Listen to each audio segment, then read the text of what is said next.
The Democratic establishment and the Republicans are going apeshit bananas over the New York City mayoral decisive win of Zohran Mamdani.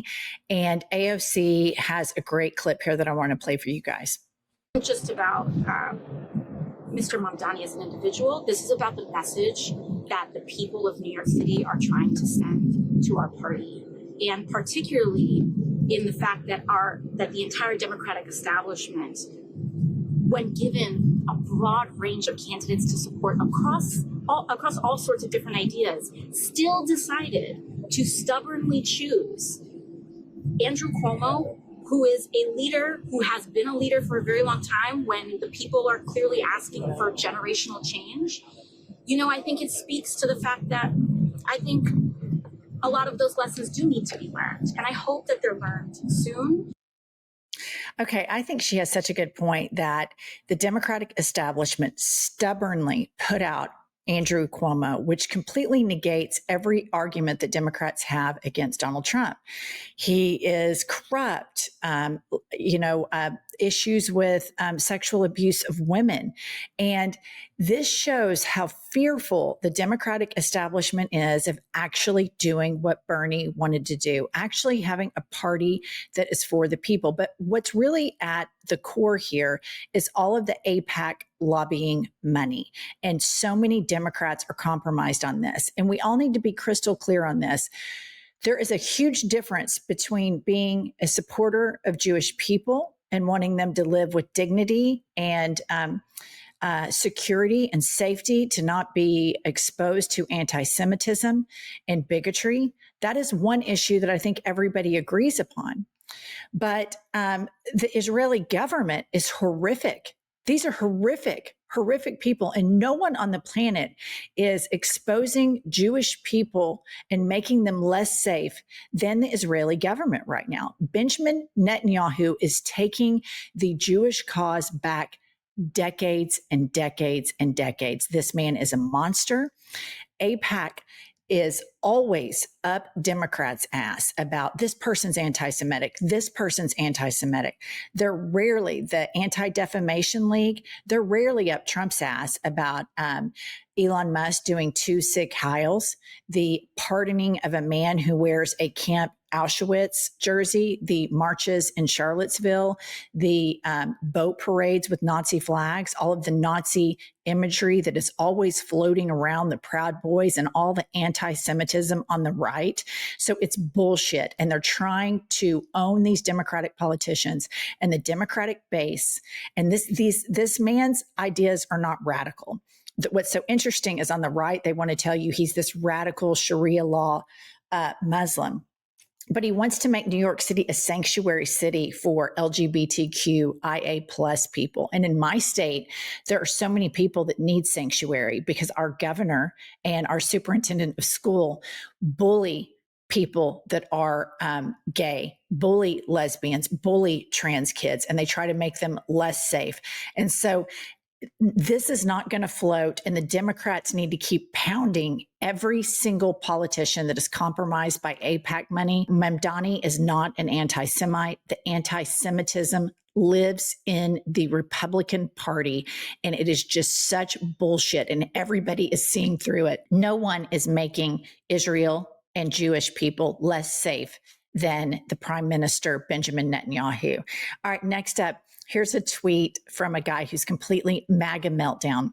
This guy that he posts the New York Post, who is Rama Duwaji, and she is the wife of the New York City mayoral candidate Zohran Mamdani, and they met on Hinge, which is a really popular way that a lot of people meet now. And this MAGA right-winger responds to the New York Post. If your wife doesn't take your last name, you shouldn't even be allowed to own property, let alone run for office, LMAO. And Evan Loves Wharf says, right-winger seeing anything. wow, I fucking hate women. And this is always the messaging that goes back. There's so much projection. They want to project that somehow this man who wants to fight for everybody, for gay people, for Jewish people, for Muslim people, he wants to fight for everybody. His wife doesn't take his last name, and that's the stage 5 meltdown that they have. Furthermore, it is insane that Democratic politicians and, quite frankly, the AIPAC and the Anti-Defamation League isn't speaking out against the Islamophobic attacks on this mayoral candidate. It's total bullshit. All of these things, all of this bigotry has to be fought together. And it always seems like there's cherry picking from AIPAC and cherry picking from the Anti-Defamation League. And the attacks that have the Islamophobic attacks on this mayor, every single Democratic sitting politician, center, left, whatever you're positioning in, should be speaking out and covering this man, even if you don't agree with all of his policy. So that is just something that I think is super rich. Next up, we have the candidate himself talking about affordability, and listen to how principled he is. The policies that I've run on are ones that I will deliver, and there's room for negotiation, there's room for compromise, but not on the outcomes of making this city more affordable. And it's been so exciting in the last few days to see the new endorsements that our campaign has received from Congressman Jerry Nadler, from State Senator Brad Hoylman-Siegel, from Manhattan Borough President Mark Levine. These are the very New Yorkers who have been fighting for these kinds of issues for quite some time, and to be in one fight with them is incredibly exciting. And so you're starting to see the principled candidates come out and support this man. But do you hear what he said? He will compromise on some issues, but on income inequality and making the city of New York City more affordable for everyone and not just millionaires and billionaires, he will not compromise on that. And that's what people want. They want principled politicians. And even deep in the heart of MAGA, there is some recognition that his economic populist message is a winner. Listen to Steve Bannon talking to Marjorie Taylor Greene. Sophisticated races, and he focused on affordability, and he addressed their issues. Now his response, he took the anger or the moment of populism and got engaged with people. Cuomo ran a traditional thing. This kid ran a very sophisticated campaign on the grassroots. Okay, so even MAGA is recognizing that this is a vulnerability for establishment candidates. And Steve Bannon is a nut, and he's, just horrific. But I do believe he understands political strategy, and I do believe he understands that there is an intersection where there are some people in the MAGA base. I'm talking about rural Americans that have always been dicked over by establishment. Their wages haven't been raised. They have a hard time accessing health care.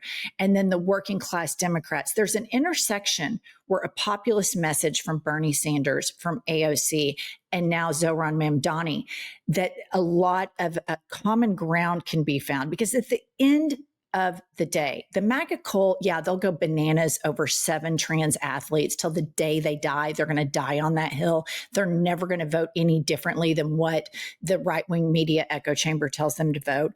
But a lot of people aren't engaged in the 24-hour news cycle all the time. And the Democratic establishment, it is TikTok.